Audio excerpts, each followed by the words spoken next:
मोदी जी मुझको अपने बैंक की किताब दीजिए, देश की तबाही का हिसाब दीजिए। गांव-गांव जख्मी फिजाएं हो गई, जहरीली घर की हवाएं हो गई, महंगी शराब से दवाएं हो गई। जाइए आवाम को जवाब दीजिए, देश की तबाही का हिसाब दीजिए।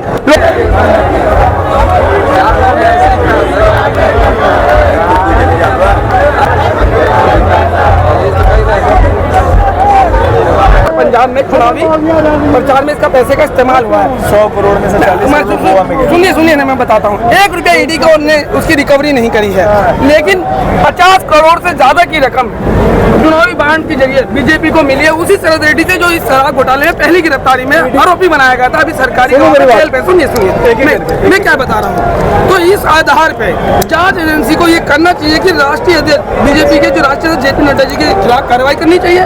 लेकिन जो खुद ये कहते थे कि नांदेड़ की जनता देख रही है, कोयले घोटाले में जिंदल जी के बारे में नाम लेते थे और बतौर प्रधानमंत्री कुल के शब्दों का इस्तेमाल करते थे। पर आज जो बीजेपी के अंदर मुख्यमंत्री हैं, अलग अलग राज्यसभा में अलग अलग राज्यों के राज्यसभा के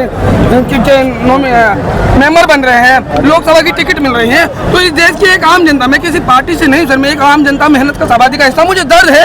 मुझे ऐसा लगता है कि लोकतंत्र खतरे में है।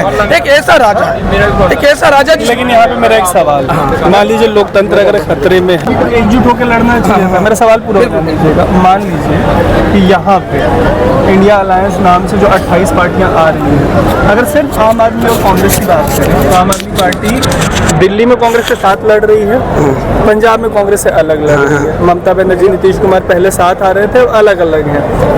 कहाँ मजबूती रह जाती, कहाँ लोग बचाने की लड़ाई? सर हम ना हवाई बातों पे यकीन नहीं करते। 400 पार 300 पार, हम देश की जनता जो जनादेश देगी उसका सम्मान करेंगे।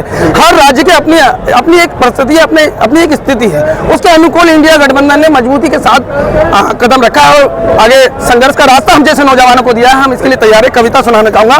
मोदी जी मुझको अपने बैंक की किताब दीजिए, देश की तबाही का हिसाब दीजिए। गांव-गांव जख्मी फिजाएं हो गई, जहरीली घर की हवाएं हो गई, महंगी शराब से दवाएं हो गई। जाइए आवाम को जवाब दीजिए, देश की तबाही का हिसाब दीजिए। लोग जो गरीब थे, ताली बजाइए भाई।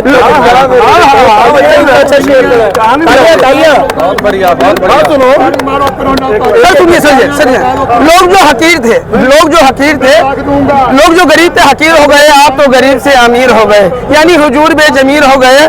खुद को बेजमीरी का खिताब दीजिए, देश की तबाही का हिसाब दीजिए। जेल है आवाम की, सफाई कीजिए, लूट के गरीबों की भलाई कीजिए। कुछ तो निगाहों को हिजाब दीजिए, देश की तबाही का हिसाब दीजिए।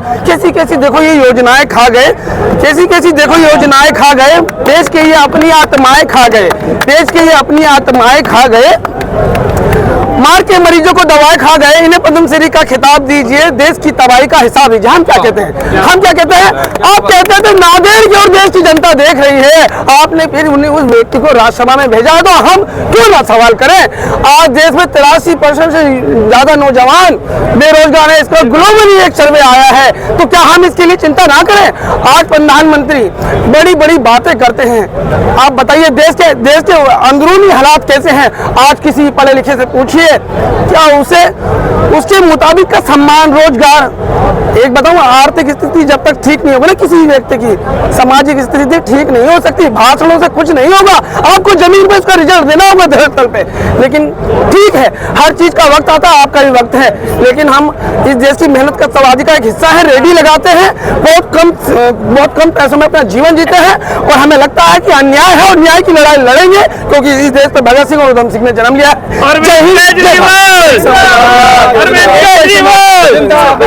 बस एक सवाल है कि आप बोल रहे कि मरीजों को मार के दवाई खा गए। बीजेपी का दावा रहा है कि जो कोरोना का काल था, कोविड का दौर था, उसमें हमने फ्री वैक्सीन। सर हम सर बिल्कुल सही सवाल किया सर। मैं अगर कुछ मेरे पास कुछ होता ना, मैं दे देता इस सवाल पे सर आपको। सर जो मीडिया ने दिखाया ना, वो देश की सच्चाई नहीं हो सकती। हम गरीब परिवार, हमने देखा है,